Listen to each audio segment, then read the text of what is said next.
નમસ્કાર મિત્રો, આપ સૌનું સ્વાગત છે આપણા ચેનલ પર। ભારતમાં રંગોનો તહેવાર એટલે હોળી, અને હોળીના બીજા દિવસે ઉજવાય છે ધૂળેટી। આ દિવસે લોકો એકબીજાને રંગ લગાવે છે, ખુશીઓ વહેંચે છે અને જૂના મતભેદો ભૂલીને નવા સંબંધો બનાવે છે। પરંતુ શું તમે જાણો છો કે ધૂળેટી કેમ ઉજવાય છે? તેની પરંપરા ક્યારે શરૂ થઈ? અને ધૂળેટી પાછળનો ધાર્મિક અને સાંસ્કૃતિક અર્થ શું છે?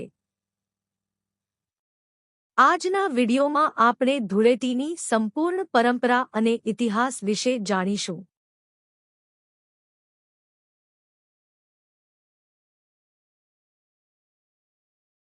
ધૂળેટી હોળીના બીજા દિવસે ઉજવાતો તહેવાર છે। આ દિવસે લોકો રંગો સાથે રમે છે, એકબીજાને ગુલાલ લગાવે છે, ગીત સંગીત અને નૃત્ય કરે છે। ભારતમાં અલગ અલગ જગ્યાએ આ તહેવાર અલગ નામથી ઓળખાય છે। કેટલાક સ્થળે તેને રંગવાળી હોળી, ધૂળેટી, ધૂલંડી પણ કહેવામાં આવે છે। આ તહેવાર વસંત ઋતુના આગમનનું પ્રતીક છે।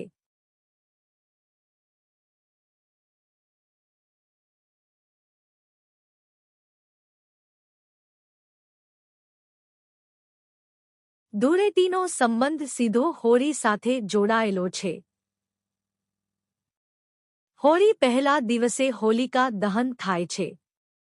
આ કથા જોડાયેલી છે ભક્ત પ્રહલાદ, દાનવ રાજા હિરણ્યકાશિપુ અને તેની બહેન હોલિકા સાથે।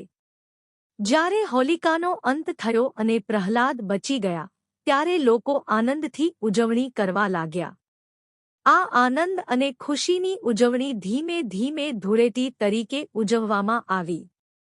આ દિવસે લોકો રંગો દ્વારા ખુશીઓ વ્યક્ત કરે છે।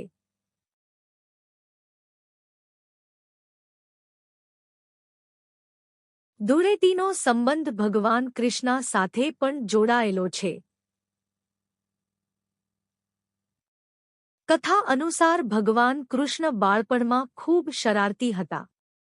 તેઓ પોતાના મિત્રો સાથે ગોપીઓ પર રંગ નાખતા, ખાસ કરીને રાધા અને ગોપીઓ સાથે રંગોની રમતમાં ખૂબ આનંદ કરતા। આ પરંપરા ખાસ કરીને વૃંદાવન અને મથુરામાં આજે પણ ખૂબ ધૂમધામથી ઉજવાય છે।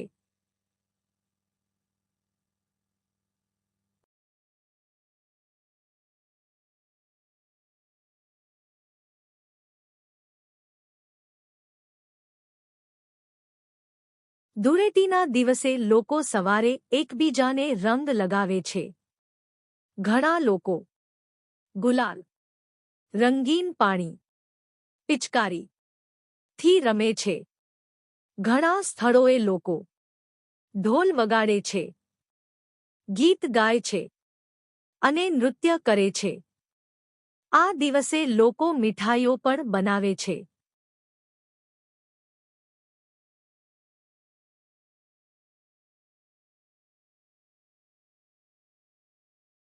ધૂળેટી આપણને એક મહત્વપૂર્ણ સંદેશ આપે છે। બધા લોકો સમાન છે।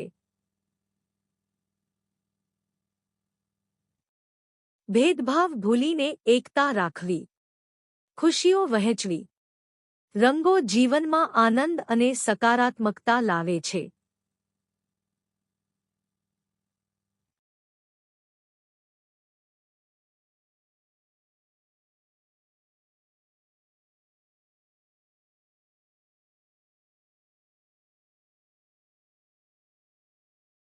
તો મિત્રો, ધૂળેટી માત્ર રંગોનો તહેવાર નથી, પરંતુ તે પ્રેમ, મિત્રતા અને ખુશીઓનું પ્રતીક છે।